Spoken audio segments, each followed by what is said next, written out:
Secara etimologi, evaluasi berasal dari bahasa Inggris yaitu evaluation dari akar kata value yang berarti nilai atau harga. Secara terminologi, beberapa ahli memberikan pendapat tentang pengertian evaluasi. Yang pertama dari Edwin dalam Ramah Yulis mengatakan bahwa evaluasi mengandung pengertian suatu tindakan atau proses dalam menentukan nilai sesuatu. Yang kedua, menurut M. Cabib Toha mendefinisikan evaluasi merupakan kegiatan yang terencana untuk mengetahui keadaan objek dengan menggunakan instrumen dan hasilnya dibandingkan dengan tolak ukur untuk memperoleh kesimpulan. Nah, evaluasi belajar dan pembelajaran adalah proses untuk menentukan nilai belajar dan pembelajaran yang dilaksanakan dengan melalui kegiatan penilaian atau pengukuran belajar dan pembelajaran.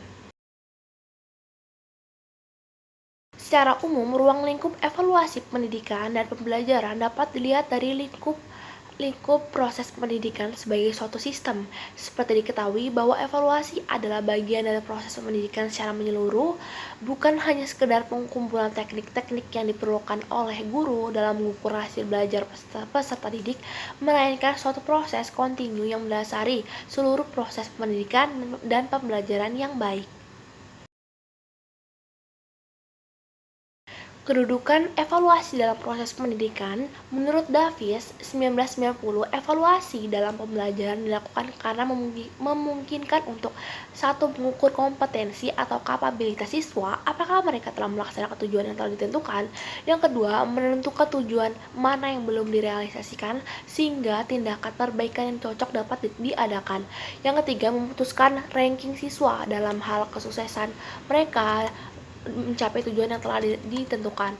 Lalu yang keempat, memberikan informasi kepada guru tentang cocok tidaknya strategi pembelajaran yang telah ia laksanakan supaya kelebihan dan kekurangan strategi mengajar tersebut dapat ditentukan. Yang kelima, merencanakan prosedur untuk memperbaiki rencana pelajaran dan menentukan apakah sumber belajar tambahan perlu digunakan.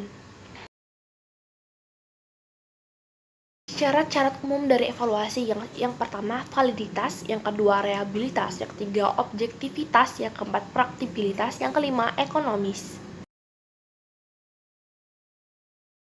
Tujuan evaluasi adalah suatu kegiatan yang disengaja atau bertujuan. Kegiatan evaluasi ini dilakukan dengan sadar oleh guru dengan tujuan untuk memperoleh kepastian mengenai keberhasilan belajar siswa dan memberikan masukan pada guru mengenai apa yang dilakukan dalam kegiatan pengajaran. Menurut Sudirman dan DKK bahwa tujuan penilaian dalam proses pembelajaran adalah satu, mengambil keputusan tentang hasil belajar, yang kedua, memahami siswa, yang ketiga, memperbaiki dan mengembangkan program pengajaran. Nah, tujuan evaluasi adalah untuk memperbaiki cara pembelajaran, mengadakan perbaikan, dan pengayaan bagi siswa, serta menempatkan siswa pada situasi pembelajaran yang lebih tepat sesuai dengan tingkat kemampuan yang dimilikinya. Adapun fungsi dari evaluasi pembelajaran, yang pertama, evaluasi ini berfungsi selektif. Mengapa? Dengan mengadakan evaluasi, guru mengadakan seleksi pada siswanya dengan tujuan memilih siswa yang dapat diterima di sekolah tertentu, untuk memilih siswa yang dapat naik kelas, untuk memilih siswa yang harusnya mendapat beasiswa, atau untuk memilih siswa yang sudah berhak lulus. Yang kedua, evaluasi berfungsi diagnostik. Apabila alat yang digunakan dalam evaluasi ini cukup memenuhi persyaratan, maka dengan melihat hasilnya, guru itu dapat mengetahui kelemahan siswa dan sebab-sebab kelemahan siswa. Yang ketiga, evaluasi sebagai penempatan.